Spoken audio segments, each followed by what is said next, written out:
Salut tout le monde et bienvenue sur Demos Kratos. C'est la révolution. Oui, je sais, je le dis souvent, mais là je vous promets, ne sous-estimez pas ce qui est en train de se passer parce que de grands changements sont à venir. La mobilisation des gilets jaunes, des écologistes, des étudiants et de tous les syndicats agite tous les jours la France sans relâche. Il ne manquerait plus qu'ils s'unissent. C'est pour ça que j'ai décidé de faire cette vidéo parce que nos luttes doivent converger pour que le peuple puisse prendre le pouvoir. La question maintenant c'est comment ? Il faut qu'on arrive à trouver une revendication commune qui nous permettent de mettre en place toutes nos différentes demandes, que ce soit de l'écologie, la hausse du SMIC, le rétablissement de l'ISF, etc. J'ai lancé la chaîne Demos Kratos il y a un peu plus de 2 ans avec l'intime conviction qu'une démocratie ne peut fonctionner que si elle a des outils et que la majorité de la population connaît et se sert de ces outils. Mes premières vidéos étaient donc logiquement sur le référendum d'initiative populaire. C'est un outil qui permet au peuple de lancer ses propres référendums et ensuite d'y répondre. Donc c'est génial. Récemment, on a réalisé une vidéo sur le référendum d'initiative populaire en Suisse pour en apprendre un peu plus sur son utilisation. Et je suis convaincu que cet outil peut redonner le pouvoir au peuple. C'est pour ça que j'ai été invité à animer une conférence avec Flyrider, Étienne Chouard, Yvan Bachot et Léo Giraud pour parler plus en détail de ce référendum d'initiative citoyenne et de pourquoi ça devrait devenir la principale revendication des Gilets jaunes. Je vous invite vraiment à aller revoir cette conférence qui est déjà disponible sur notre chaîne YouTube et notre page Facebook. Et en attendant, je vous propose d'aller en parler avec Étienne Chouard. Bonjour Étienne. Salut Julien. Alors déjà, est-ce que tu peux nous dire c'est quoi le référendum d'initiative citoyenne ? Un référendum, c'est un scrutin dans lequel une population opine, donne son opinion sur une question, soit la désignation d'une personne, soit la réponse à une question. Ça, c'est un référendum. Il peut y avoir des référendums à l'occasion à l'initiative du prince, du président, ou à l'initiative des gens eux-mêmes. Quand c'est les gens eux-mêmes qui peuvent prendre l'initiative des questions posées, on appelle ça un référendum d'initiative populaire. Comme pour l'instant, ce sont les puissants qui écrivent les constitutions, ils ne nous donnent pas le référendum d'initiative populaire pour qu'on n'ait pas l'initiative. Mais on devrait l'avoir. Nous, si on veut sortir de la misère, de la domination, de la difficulté à vivre, si on veut établir la paix et la prospérité, il faudrait qu'on ait l'initiative. Il y a plusieurs pays où ça existe, et manifestement ça ne règle pas tous les problèmes, puisqu'ils ont le référendum d'initiative populaire, et pourtant ils ont le capitalisme, et ils ont des travailleurs asservis à leurs employeurs, ils manquent d'argent, ils ont des salaires insuffisants, malgré le référendum. Mais c'est parce que les référendums ont été institués par les puissants et qu'ils ont mis des tas de garde-fous qui empêchent ces référendums de concerner des questions stratégiques. Par exemple, en Italie, ils ont un référendum d'initiative citoyenne qui leur permet de contester des lois qu'ils trouvent mauvaises, mais pas en matière fiscale. Alors que c'est un sujet essentiel, les citoyens devraient pouvoir, à leur propre initiative, contester l'impôt. Des référendums d'initiative populaire peuvent ne concerner qu'une certaine matière. Par exemple, aux États-Unis, le référendum d'initiative populaire qui est le plus souvent appliqué s'appelle le recall, RECA2L, qui est le référendum révocatoire, qui permet de se débarrasser d'un élu qu'on estime défaillant.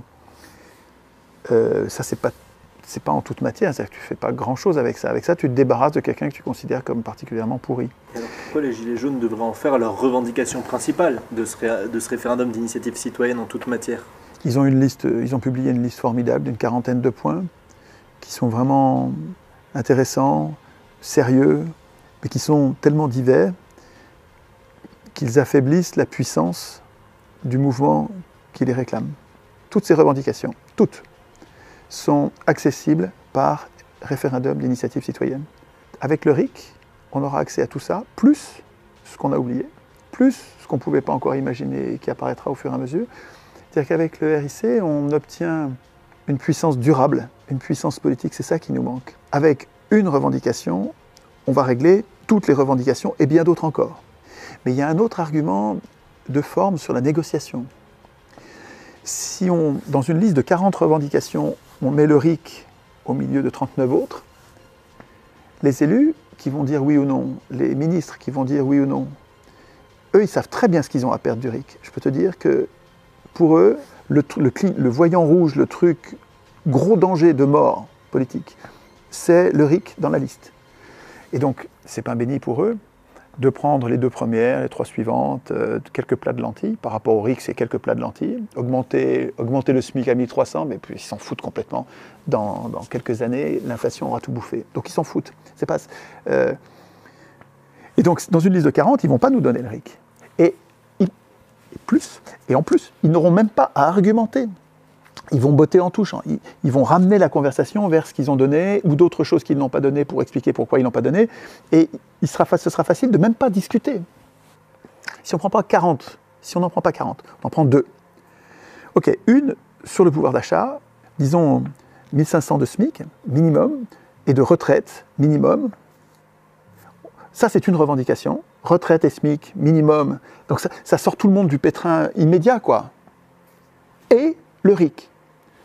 S'il n'y en a que 2, il va falloir qu'ils argumentent. Là, je ne parle plus du fond. Hein. Sur le fond, il nous faut. Mais sur la forme, comment est-ce qu'on va faire dans la négociation?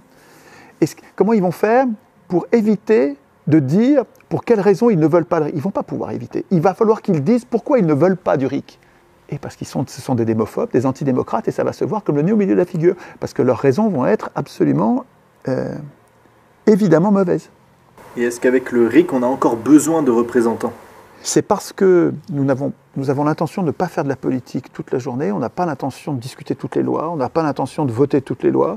On veut des représentants qui vont s'occuper des lois, mais comme ça fait 200 ans qu'on se fait voler comme au coin du bois par un système capitaliste dans lequel les marchands ont pris le pouvoir d'écrire les lois, on veut reprendre la main. Avec le RIC, on reprend la main, mais on reste dans le gouvernement représentatif.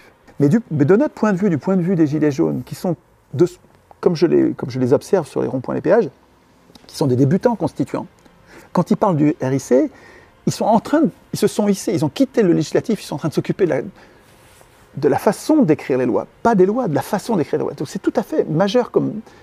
Ils sont en train de muer, de quitter leur peau d'électeurs, ils sont en train de se transformer en citoyens, en adultes, en disant c'est moi qui suis l'employeur, voilà comment ça va se passer, voilà comment on va écrire les lois, voilà comment on va contrôler les acteurs, voilà comment on va les punir, voilà comment vont être payés les parlementaires. Dans la liste des 40, il y a comment vont être payés les parlementaires. Ça se réglera par RIC, ça. Je pense que les gilets jaunes sur les péages, sur les ronds-points, dans le froid, devraient, dans leur conversation, intégrer donc ces conversations sur le RIC, savoir comment est-ce qu'on va l'intégrer, à quel seuil, etc. Puis ensuite, ils vont réfléchir aux médias, et ensuite, ils vont réfléchir à quel mode de scrutin pour désigner les représentants. Est-ce qu'on a une chambre, 2 chambres? Est-ce que la première chambre est élue, l'autre est tirée au sort? Est-ce qu'on a une seule chambre tirée au sort? Comment on contrôle les différents pouvoirs? Comment on décide de créer de la monnaie ou supprimer la monnaie? Si on a du chômage, c'est qu'on manque de monnaie, il faut qu'on crée de la monnaie. C'est fabuleux. Ce que je vois sur les ronds-points et les péages, là, quand j'y vais, mais c'est enthousiasmant. C'est littéralement les graines que je sème depuis 10 ans qui sont en train de germer. C'est littéralement, je sais mais j'y arriverai jamais, je verrai jamais ça de mon vivant. Et là, je les vois qui sont en train, non seulement ils s'occupent de leurs affaires, mais ils sont en train de parler du RIC. Ils sont en train de parler de constitution. Ils sont en train de muter en citoyens, là. Et ils vont me faire une vraie révolution.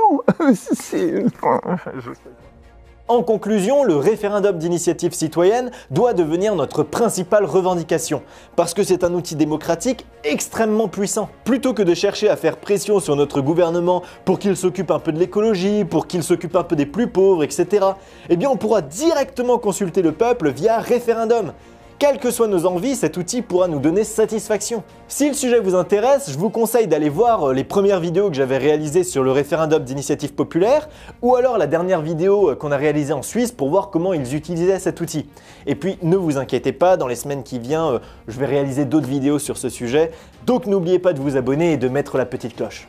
Diffusez un maximum cette vidéo autour de vous pour que tous les Français, qu'ils soient gilets jaunes, de gauche, de droite, écolos, ce que vous voulez, fassent du référendum d'initiative citoyenne la principale revendication, celle qui nous permettra de reprendre le pouvoir et de changer le monde. Merci à tous d'avoir regardé cette vidéo jusqu'à la fin et à bientôt sur Demos Kratos.